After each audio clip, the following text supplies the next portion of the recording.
a couple of lengths already back to Shindit in third, and finally Lord Masusus, the front pair going off fairly quickly, particularly Matilda Picotte, who's sticking towards the centre of the track here, chased by Shindit and Lord Masusus, whereas Audience is running a solo next to the far rail. But Matilda Picotte, the clear leader, blazing a vapour trail, a good 4 or 5 lengths clear of Audience, then Shindit in third, and finally Lord Masusus. Well, she's gone off very quickly here, Matilda Picotte, as they run on towards the final 3.5 furlongs now of this 7 furlong test. Only at halfway, Matilda Picotte chased. Audience is just being nudged along by Rab Havlin, so too Shindit, and Matilda Picotte has certainly got the matted in behind. Lord Masusus is back in fourth, but she's coming back to them a little bit, unless she's been given a breather by Oisin Murphy. What's he got left in the tank here? Chasing hard Shindit and Audience, and then Lord Masusus on the far side still. Matilda Picotte, she's holding them at the moment.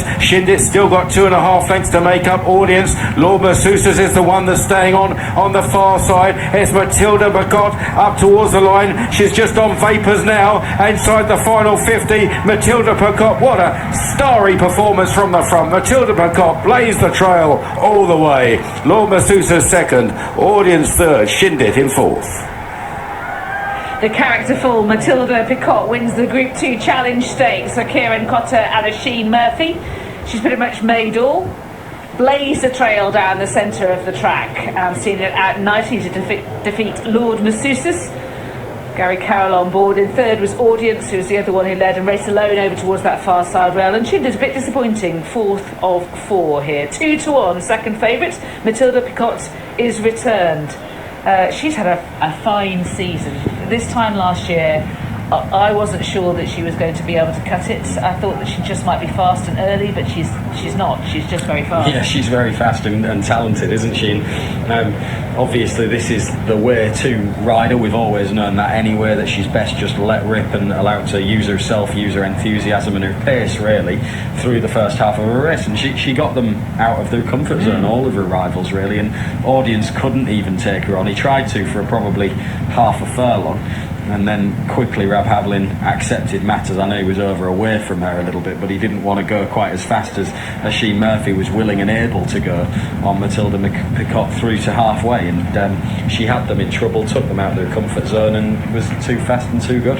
Yeah, and that's why Audience and Shindit ended up finishing third and fourth, and Lord Masusus sat right off her, is able to come through for second, I think. Anyway, Oisin Murphy was absolutely deliberate about what he wanted to do. He turned left out of the stalls, went down the centre of the track, and Ryan Moore on Shindit and Gary Carroll on Lord Masusus all followed him. Rab Havlin stayed towards that far side rail. Yeah, I wonder if that was a deliberate act for this reason that Audience was in stall 1. It'd be interesting to know, because from Oisin's point of view, he may have been thinking, if I go across and to a far rail, we're all in a group and we go head to head. And in that case, it's smart thinking, isn't it? That he wants the filly to just race on her own, running a solo, and you know, it's smart thinking from him if that is the case. Audience looks awkward looking. Yeah, he's been unsteerable today. Yeah, he wanted to join them, didn't he? Yeah. So he's hung quite badly, well, very badly to his left, and continued to do so. Matilda Picotte obviously away and gone at this stage, and Audience hanging into Shindit, not really helping his forward momentum, as Lord Masusus comes through for second place and stays on well, having been outpaced. But an Irish 1-2 in our 4-runner Group 2.